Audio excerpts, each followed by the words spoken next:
Listen up. It's just in. All the gossip. The Rumor Report. Gossip. With Angela Yee. It's the Rumor Report. The Breakfast Club. Well, if you followed Eddie Murphy on Twitter, you would have seen this tweet that said Coming to America sequel. I didn't know Eddie had a Twitter. Well, he does, but he doesn't tweet from it himself. It's not really him tweeting from there. But now that Twitter account is gone. Oh. It has since been deleted ever since that tweet was put out. Now, they're saying that there really is a Coming to America 2 in the works, but it wasn't supposed to be announced that way. It wasn't supposed to be announced yet, and Eddie Murphy is in the early stages writing for this project. So who posted it? Whoever's part of his social media team that he has that does all his postings for him. By the way, Uncle Sharla is here for a Coming to America sequel. Drop one of Clues bombs for that, damn it.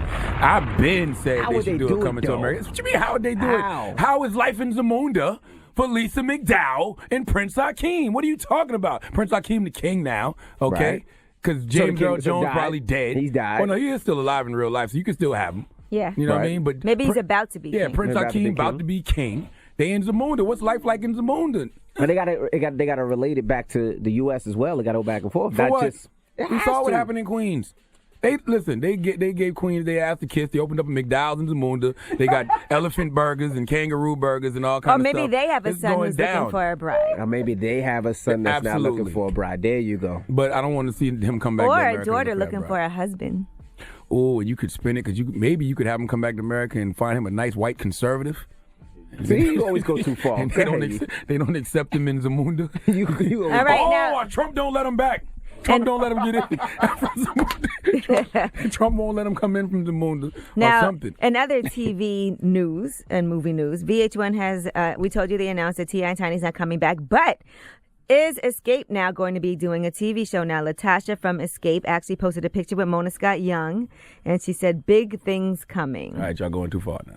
What? You're not here for an Escape? You might can add Escape to Love and Hip Hop Atlanta. I don't need a whole Escape reality show. And SWV already had their reality show back in 2013, and now it seems like they're going to be doing a biopic. Check out what they said. We're actually in talks of a SWV biopic, so yeah, stay tuned. Interested. Everyone's interested. There's so much that people don't know, so yeah, it's gonna be nice. Now wasn't Charlemagne on the SWV? He was on reality show for an episode.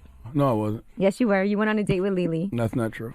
Well, I could pull it up. That's not remote. So if we Google that, it's not going to come up. I was giving her dating advice. I was giving her advice. Oh, okay. I remember. She had just got her butt done. Yes. Yeah, I remember. And then we just said you were on the show. Yeah. I was on the show. What were you denying just now? Not in the capacity that you said. He said you were on one episode. Yeah, I was giving her That's advice. all we said. I was giving What her, were you denying? You know you didn't F up, right? What was he denying? I was giving her advice on her love life. Yeah, okay, I remember. That's fine, but don't deny being on the show. He said Charlemagne was on the episode. No, I wasn't. All right. I never said I wasn't on an episode. I said I wasn't on an episode in quotation marks. Thank you. I don't know what just happened. By the way. Okay. All right. Now let's discuss Maite Garcia. That is Prince's ex-wife. She has a memoir coming out, The Most Beautiful My Life with Prince, and she talks about her decade-long relationship with Prince in this memoir. They released an excerpt from it in People magazine. Now, she talks about she was just 16 years old and living in Germany, and her mother had submitted a video of her belly dancing to Prince. And she managed to meet Prince backstage at a show. They hit it off, and she started dancing professionally. She actually went and moved in with Prince at his Paisley Park compound when she was 17 years old, and he became her legal guardian. What kind of dance was she doing? With the approval of her parents. That's belly a hell dancing. of a belly roll Prince moved you in. So she became the focus of his Diamonds and Pearls tour. Now, just to be clear, he was her legal guardian, but they did not sleep together until she was 19. Okay. She said at the age of 19... All right. They started to have sex, and he told her to get on birth control. She actually has it all in her diary because she wrote all of this down when it happened. So Prince redshirted her. Yeah, she was. Yeah, he didn't have sex with her until she was 19. Yeah, he sounds good. Okay. She was says in the game. She says this man wearing eyeliner, heels, and ladies' perfume somehow managed to be more masculine than the burly bodyguard. She said that when she was there, the first time she spent the night there where she danced for him, she said they slept in separate bedrooms, and in the morning he made pancakes. I guess Prince was really known for making pancakes for Drop some on the reason. clues bombs for Prince, damn it.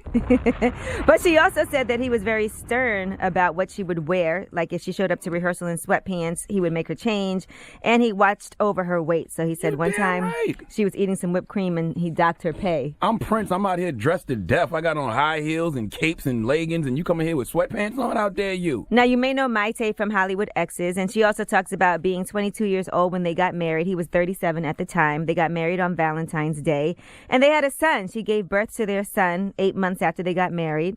And unfortunately, the son was born a month premature. There were all kinds of issues. And, you know, he was a Seventh-day Adventist and then a Jehovah's Witness. So there was a lot of things that he wouldn't allow to happen, like no amniocentesis or anything. He just would pray when things were going wrong and wouldn't allow her to do certain things. But then the baby actually ended up having issues, Pfeiffer syndrome type 2, which is a genetic disorder.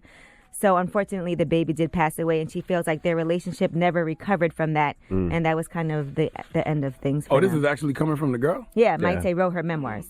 Wow. So those memoirs will be out. But you know, he wrote that song, The Most Beautiful Girl in the World Was About Her. It's a beautiful song. Okay. All right, well, I'm Angela Yee, and that's your Rumor Report. The Breakfast Club. Every weekday morning. Tune in